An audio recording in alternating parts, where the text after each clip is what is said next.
आप सबको मेरी नमस्ते। मेरा नाम है अजय। मैं इस चैनल में आपको कहानियां सुनाता हूं। कभी तीसरी शक्ति के प्रकोप के बारे में बताता हूं तो कभी देव के चमत्कार किस्से सुनाता हूं। और आज का आर्टिकल हमारे पास आया है। उत्तराखंड का एक शहर पड़ता है गदरपुर। गदरपुर से ही 6 किलोमीटर की दूरी पर गांव था सोहन और अशोक का। ये दोनों सगे भाई, और जब इनके माता पिता ने ये धरती छोड़ी थी, जाते जाते 8 एकड़ का टुकड़ा जमीन का इनके नाम करवा दिया था। और इनकी जमीन भी ऐसी थी कि भाई फ्रंट से भी सड़क लगती थी और बैक साइड से भी इनकी जमीन को सड़क लगती थी। और अशोक जो था वो एक व्यापारी था, उसकी गदरपुर में दुकान थी। और जो भी खेती बाड़ी करता था यहाँ पर सोहन ही संभालता था। सोहन के परिवार की बात करें तो उसकी 3 बेटियां थी, कोई भी उसके पास बेटा नहीं था। पढ़ाई लिखाई भी लगभग लगभग कंप्लीट हो चुकी थी 2 बेटियों की। और जो सबसे छोटी बेटी थी पूजा, उसकी अभी पढ़ाई चल रही थी। अब यहाँ पर होता क्या है, अशोक के पास एक पार्टी आती है और ये कहती है, अशोक जी, तो हमको पता चला है तुम्हारे पास 8 एकड़ का टुकड़ा है। अगर ऐसा करो कि उसमें से 4 एकड़ सेल कर दो, और जिस पार्टी ने हमको भेजा है आपको पैसा भी बहुत अच्छा देंगी। तो यहाँ पर अशोक कहता है कि भाई सेल तो कर दें, क्योंकि जो संपत्ति हमारे पास है मेरे भाई का भी बराबर का हिस्सा है। मैं उससे पूछे बगैर कुछ भी एक्शन नहीं लूंगा, और मुझको थोड़ा सा तुम समय दो। अब यहाँ पर पार्टी भी कहती है, ठीक है भाई, आपको 1 हफ्ते का समय दिया। अगर आपको बात समझ में आए तो हम टोकन आपको पकड़ा देंगे। अब अशोक जी भी कहते हैं, ठीक है भाई साहब। अब अशोक जैसे ही घर आया, इसने अपने दोनों बेटों से बात करी। इसका बड़ा बेटा था, उसका नाम था संजीव। जो छोटा बेटा था उसका नाम था नीरज। यहाँ पर बच्चों ने भी हामी भरी कि हाँ पापा ठीक है, थोड़ा बेचेंगे, आउटर इलाके में जमीन हमारी और ज्यादा बढ़ जाएगी, इसमें बुराई ही क्या है।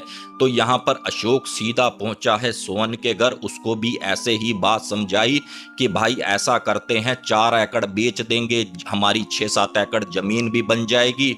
और भाई तुझे भी बेटियों की शादी करनी है, 4 पैसे तेरे पास भी बच जाएंगे। अब ये बात सोहन को समझ में आती है कि मेरा भाई कह तो ठीक ही रहा है, और ये करने में कोई बुराई भी नहीं। और साथ में एक बात मैं और भी मेंशन कर दूं, जो इनकी बड़ी बेटी थी आरती, वो क्रिया करनी भी जानती थी, कुछ तंत्र विद्या में भी भाई साहब ये माहिर थी। अभी तो समझ लो 1-2 सिद्धियां भी ये कर चुकी थी। और वो सारी बातें सुन रही थी, समझ रही थी। तो अपने पिता से ये कहती है कि पापा ऐसा करो, ये सौदा तुम मत करो, क्योंकि ताऊ के जाने के बाद आप इसमें घाटे में रहोगे, और मुझे यहाँ पर नीयत कुछ ठीक नहीं लग रही ताऊ जी की। तो यहाँ पर सोहन कहता है, पागल है क्या, वो मेरा बड़ा भाई है, बड़ा भाई तो पिता के समान होता है। उसने कुछ सोचा होगा तो दोनों परिवारों के लिए सोचा होगा। यहाँ पर आरती लाख मना करती रही, लेकिन उसके पिता नहीं माने। अब जैसे ही भाई साहब 1 हफ्ता बीता है, पार्टी ने इनको टोकन दिया और यहाँ पर बयानेबाजी हो गई। और जैसे ही समय आया अब रजिस्ट्री का, जब रजिस्ट्री का समय आया तो दोनों को रजिस्ट्रार ने बुलाया, आओ भाई अपने अंगूठे वगैरह लगाओ। तो इस पे अशोक ने पहली चाल ये चल दी कि भाई सोहन ऐसा कर, तू ही भाई रजिस्ट्री कर कर दे दे। और इसमें दिक्कत भी क्या है, 4 एकड़ जमीन है, उसमें से 2 एकड़ तेरी हो जाएगी, 2 एकड़ मेरी हो जाएगी। और सोहन भी विश्वास कर कर भाई रजिस्ट्री कर कर दे देता है। अब यहाँ पर जैसे ही महीना आधा बीतता है तो जो जमीन का पैसा था, सोहन ने ये बोला कि भाई कुछ पैसा मुझे भी दे, मुझे थोड़ा काम है। तो यहाँ पर अशोक मुकर जाता है कि मेरे पास कोई भी पैसा नहीं है। तो सोहन कहता है कि भाई जो 4 एकड़ जमीन है उसमें से ही 2 एकड़ दे दे। तो यहाँ पर उसका लड़का सीधा हो जाता है संजीव, जो बड़ा था, कि चाचा काई की जमीन, कोई तुम्हारी जमीन नहीं है, तुम्हारी जो जमीन थी तुमने बेच दी और सब का सब तुम खा गए। हमारे पास तुम्हारी कोई भी जमीन नहीं है, और निकल जाओ हमारे घर से, आज के बाद हमारे घर आने की जरूरत नहीं है। अब भाई साहब जब सोहन ने इतना सुना है तो उसके पैरों के तले जमीन खिसक गई कि ये भाई क्या कर रहे हैं। और उसके मन में ये विचार कि मैं कैसे अपने बच्चों की अब यहाँ पर शादियां करूंगा।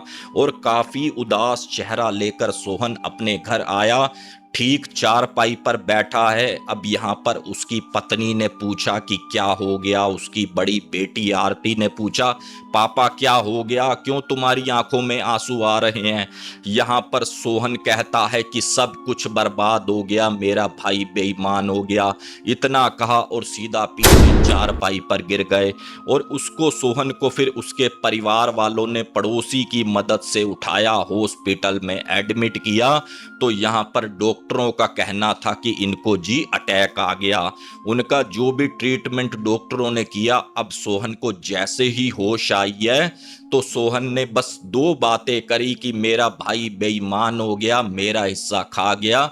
उसके बाद वहां पर उन्होंने अपने प्राण त्याग दिए। और होता क्या है, उसके बाद काफी रोना दुलाना उनके घर में शुरू हो जाता है। उसकी तीनों बेटियां रो रही, उसकी पत्नी रो रही। जैसे ही 13वीं निपटी है, 2-3 दिन और ऊपर को बीते हैं। अब यहाँ पर आरती सीधा पहुंच गई अपने ताऊ के घर की। ताऊ, तुमने सही नहीं किया, हमारे पिता का हिस्सा मारा है, भगवान तुमको भी नहीं छोड़ेगा। अब यहाँ पर ताऊ उसके चेहरे की तरफ देखें और हंसें, क्योंकि बेईमानी तो कर ही चुके थे। अब यहाँ पर फिर से उसका लड़का आ गया और ये बोला कि बहन तू यहाँ से चली जा, कहीं ऐसा ना हो कि मेरा हाथ उठ जाए। तो यहाँ पर आरती कहती है, और तुम कर ही क्या सकते हो, हाथ उठाना ही तो जानते हो, जरा तुम आज मेरे को हाथ ही लगाकर उठाओ। तो यहाँ पर अशोक की पत्नी कहती है, तेरे जैसी डायन पर कौन ही हाथ लगाएगा, तेरे जैसी डायन पर। तो यहाँ पर आरती कहती है कि ताई चिंता मत करो, तुम्हारे घर में ही डायन का वास करवाऊंगी। तुम मुझे जानते नहीं हो मैं कौन हूं, तुम्हारे घर में ही डायन का वास करवाऊंगी। और तुम्हारा घर मैंने ना उजाड़ दिया तो मेरा नाम बदल देना, ये पूरा गदरपुर तुम्हारे परिवार को देखेगा बिखरते हुए। इतना बोली है और आरती चली गई और ये अपना मस्त हो गए। और उधर आरती तो पहले से ही थोड़ा सा तंत्र मंत्र विद्या करना जानती थी। अब यहाँ पर इसने अपनी उसी लाइन में काफी ज्यादा स्पीड बढ़ा दी। और इनको साल 2 साल बीते हैं तो यहाँ पर अशोक जी ने क्या किया कि वहां से अपना घर बेचा, सीधा गदरपुर एक अपना प्लॉट ले लिया। चलो जी, अब लड़के की भी शादी करनी है, शहर में घर होगा तो रिश्ते भी अच्छे खासे मिलेंगे। अब यहाँ पर प्लाट लिया और प्लाट भी जो संजीव का एक दोस्त था नीरज, ठीक उसी के सामने मिला। तो उसने भी काफ़ी मदद करी इनके मकान बनवाने में। साल 6 महीने के अंदर एक इनका लग्जरी मकान बनकर तैयार हो गया।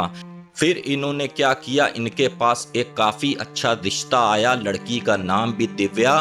तो अशोक जी ने भाई उससे रिश्ता तय किया और यहाँ पर संजीव की शादी हो गई। लेकिन जैसे ही इन्होंने अपने बच्चे की शादी करी है, शादी तो कर कर आ गए और एक पार्टी रखी थी अपने घर में, जो भी लोकल के मेहमान वगैरह रह गए थे। अब जैसे ही ये पार्टी हो रही है और इधर खाने की तैयारी हो रही है, तो टेबल के बराबर में जो भी खाना बना हुआ था, तो इनको क्या दिखा, हर तरीके का खाना एक प्लेट में रखा हुआ है और उस प्लेट के बराबर में हल्दी और सिंदूर से पता नहीं क्या ही जाल ऐसा बिछा रखा था। अब अशोक जी की जो पत्नी थी तुरंत पंडित जी को बुलाती है कि पंडित जी जरा देखना क्या टोना टोटका यहाँ पर कर दिया है। पंडित जी कहते हैं चलो चिंता मत करो, यहाँ से मैं निवारण कर देता हूँ। और ये काफ़ी ज़्यादा खुश थे अपने घर में और इनको पता ही नहीं था कि हमारे साथ अब क्या होने वाला है। यहाँ पर अशोक कहता है कि बच्चों कहीं घूम कर आओ, भाई तुम्हारी नई नई शादी हुई है। तो यहाँ पर संजीव कहता है कि पापा चिंता मत करो, हमने गोवा का प्लान बनाया है। तो अशोक भी कहता है कोई बात नहीं, जाओ बेटा दिव्या को लेकर जाओ। और ये दोनों जने अपना निकल जाते हैं गोवा के लिए। अभी ये दिल्ली पहुंचे हैं तो यहाँ पर दिव्या ये कहती है कि मैं तुमको एक बात बताना चाहती हूँ संजीव, मैंने सोचा कि चलो कभी बाहर जाएंगे तभी ही बताऊंगी। यहाँ पर संजीव बोला कि बोलो भाई दिव्या क्या बात है, तुम तो मेरी पत्नी हो।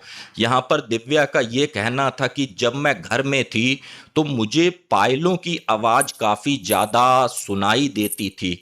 तो यहाँ पर संजीव ने ये कहा कि देखो भाई, हमारी बड़ी बहन भी आई हुई है, बच्चे भी हैं, क्या पता उसने पायल पहनी हो, क्या पता तुम्हारे ही पैर की पायलों की आवाज़ हो जो तुमको महसूस हुआ। तो यहाँ पर दिव्या कहती है, देखो जी, मुझे शौक नहीं है पायलों का, वो तो मजबूरी ये थी, शादी थी तब मुझे पहननी पड़ गई। देखो अभी भी मेरे पैर में ना तो कोई पायल है ना तो कोई धागा है।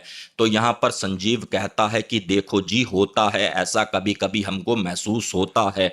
अब यहाँ पर दिव्या ने एक बात और कह दी कि देखो जी, जब मैं उस घर में थी तो मेरा काफ़ी ज़्यादा सिर भारी रहता था, सिर मेरा अजीब सी पलकें भारी रहती थी, घबराहट सी होती थी। अब मैं जैसे ही तुम्हारे नए घर से दूर होती गई हूँ तो मेरी पलकें भी सही हो गई, मेरा शरीर भी हल्का हो गया।